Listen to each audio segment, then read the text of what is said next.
সরকারি কাজে এবার বাধ্যতামূলক বাংলা ভাষা। বিধানসভায় বড় ঘোষণা মুখ্যমন্ত্রী শুভেন্দু অধিকারীর। এবার থেকে সব সরকারি দপ্তরে বাংলাতেই হবে কাজ। বাংলা ভাষা নিয়ে সরকারের বড় সিদ্ধান্তে চর্চা রাজ্য জুড়ে। প্রশাসনে বাড়ছে বাংলার গুরুত্ব।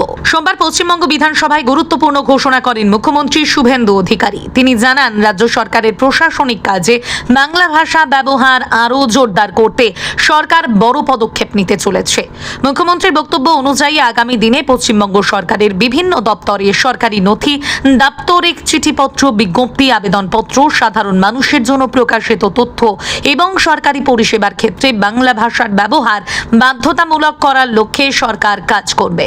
প্রশাসনের প্রতিটি স্তরে বাংলা ভাষার ব্যবহার নিশ্চিত করতে প্রয়োজনীয় নীতি ও নির্দেশিকা তৈরি করা হবে বলেও তিনি জানান।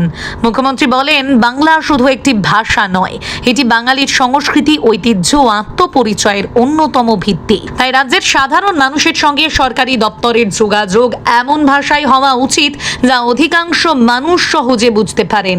বর্তমানে বহু মানুষ সরকারি নথি বা ইংরেজিতে লেখা দাপ্তরিক নির্দেশিকা বুঝতে সমস্যায় পড়েন। এর ফলে অনেক সময় সরকারি পরিষেবা পেতে অপ্রয়োজনীয় জটিলতা তৈরি হয়। নতুন সিদ্ধান্ত কার্যকর হলে সাধারণ মানুষ নিজের ভাষায় সরকারি পরিষেবার তথ্য জানতে পারবেন, আবেদন করতে পারবেন এবং সরকারি দপ্তরের সঙ্গে আরও সহজে যোগাযোগ করতে পারবেন বলে সরকারের আশা। প্রশাসনিক সূত্রে খবর, এই সিদ্ধান্ত বাস্তবায়নের জন্য বিভিন্ন দপ্তরে ধাপে ধাপে পরিবর্তন আনা হতে পারে।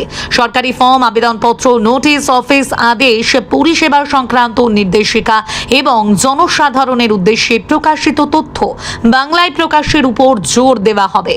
পাশাপাশি সরকারি ওয়েবসাইট, অনলাইন পরিষেবা পোর্টাল এবং ডিজিটাল প্ল্যাটফর্মেও বাংলা ভাষার ব্যবহার বাড়ানোর পরিকল্পনা রয়েছে। ভবিষ্যতে সরকারি কর্মীদের জন্য বাংলা ভাষায় নথি প্রস্তুত এবং দাপ্তরিক কাজ পরিচালনার বিষয়ে বিশেষ প্রশিক্ষণের ব্যবস্থাও করা হতে পারে। এই ঘোষণার ঠিক একদিন আগেই কেন্দ্রীয় স্বরাষ্ট্রমন্ত্রী অমিত শাহ পশ্চিমবঙ্গ সফরে এসে মুখ্যমন্ত্রীকে একটি চিঠি দেন। তারপর তিনি বিধানসভায় বাংলা ভাষা নিয়ে মুখ্যমন্ত্রীর এই ঘোষণা হওয়ার বিষয়টি রাজনৈতিক মহলে ব্যাপক আলোচনার জন্ম দিয়েছে।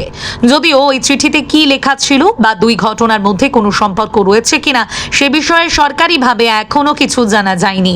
ফলে বিষয়টি নিয়ে রাজনৈতিক মহলে নানা জল্পনা কল্পনা শুরু হয়েছে। ভাষাবিদদের একাংশ মনে করছেন, প্রশাসনে মাতৃভাষার ব্যবহার বাড়লে সাধারণ মানুষের অংশগ্রহণ আরও বৃদ্ধি পাবে। গ্রামাঞ্চল থেকে শহর সব জায়গায় মানুষ সরকারি পরিষেবা গ্রহণে আরও স্বাচ্ছন্দ্য বোধ করবেন।